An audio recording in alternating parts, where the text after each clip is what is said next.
불교 경전은 윤회하는 이 세계의 괴로움에서 벗어나 진정한 자유와 영원한 행복인 진리의 자리에 드는 방법을 구체적이고 체계적으로 밝히고 있습니다. 아함경을 보면 이 세계가 연기로 인하여 나투어져 있다고 하였습니다. 즉, 만물은 홀로 독립적으로 존재할 수가 없으며 모두 연기에 의해 생겨났다가 사라지기를 반복한다는 것입니다. 연기는 이 우주 내 모든 만물의 생성과 소멸의 원리를 함축적으로 표현한 것입니다. 연기법으로 인해 우주 내에 존재하는 모든 것은 생성과 소멸을 반복하게 되는데 이를 윤회라고 합니다.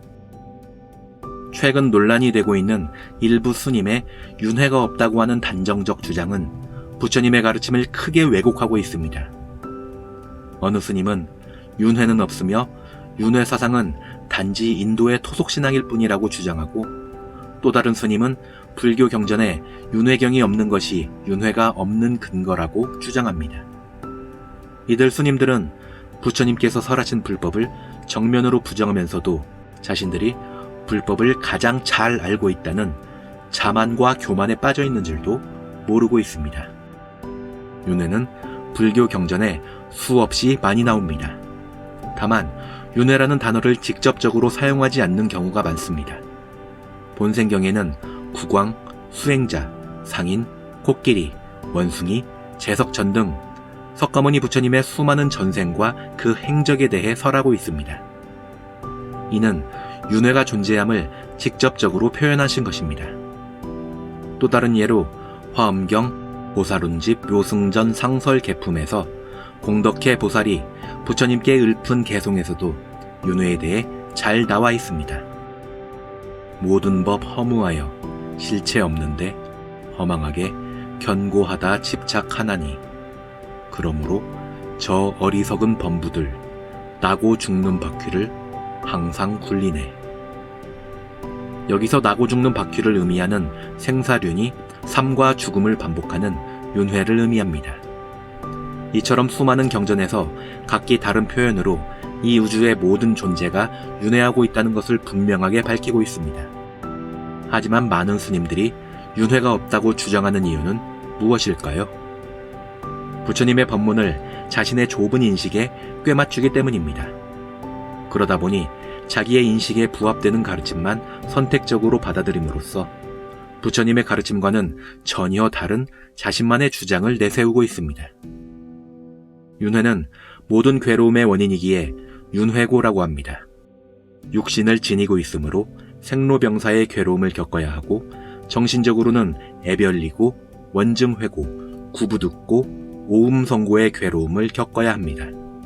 따라서 윤회의 굴레에서 벗어나지 않는 한 괴로움을 멸하는 것은 불가능합니다. 윤회에는 타력윤회, 자력윤회, 그리고 근본윤회가 있습니다. 타력윤회는 자신의 업에 따라 타력에 의해 강제로 태어나야 하는 육도윤회를 말합니다. 육도윤회는 각자가 살면서 지은 업에 따라 사후에 가는 곳이 강제로 결정되는 윤회입니다.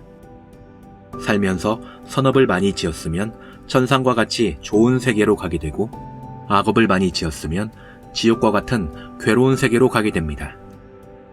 자력윤회는 자신이 원하는 세계에 마음대로 태어나는 윤회입니다. 이를 자력환생, 원력수생이라 하는데, 예를 들면 중생구제와 같은 큰 서원을 세우고 자력으로 원하는 곳에 태어나는 것입니다.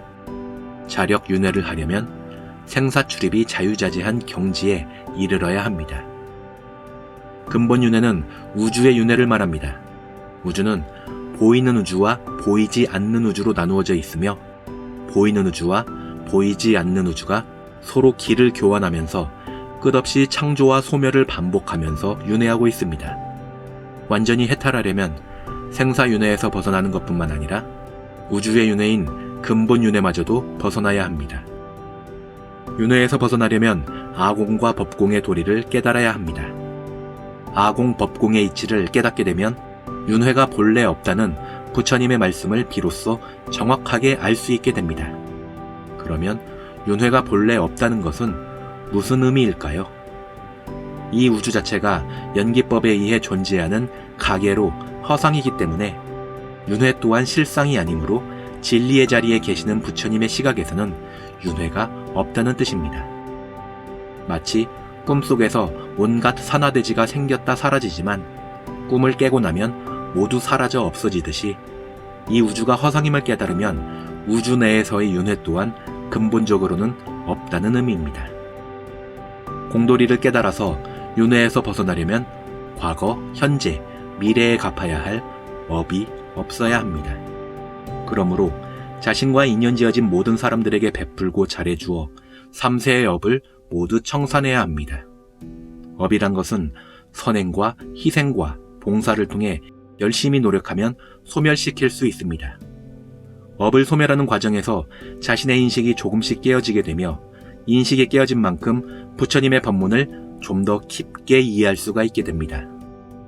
이처럼 인식을 멸하면서 업이 소멸되고 그 결과 지혜가 밝아지는 것이 바른 수행입니다. 업을 소멸하려는 행은 하지 않고 단지 경전을 공부하는 것은 바른 수행이 아닙니다. 수행자는 불법을 공부하는 중에 자기 인식으로 받아들일 수 없는 법문이나 이해되지 않는 법문을 보게 되면 불법을 의심하지 말고 자신의 인식 수준이 낮아서 그런 것임을 알아야 합니다. 이러한 자세를 갖지 않으면 심오한 불법을 자신의 좁은 인식으로 왜곡하여 이해하게 됩니다. 따라서 어떠한 상황에서도 불법을 의심하지 말고 자신의 지혜가 부족하다는 것을 확인하면서 수행에 매진해야 합니다. 수행 정진하면서 인식 수준이 높아지고 넓어지면 이전에는 이해할 수 없고 받아들일 수 없었던 법문을 조금씩 더 알게 됩니다. 그리하여 모든 인식을 소멸하여 무심의 경지에 이르면 윤회의 굴레를 완전히 벗어나 영원한 상라 가정에 들게 되고 비로소 윤회는 본래 없다고 말할 수 있게 됩니다.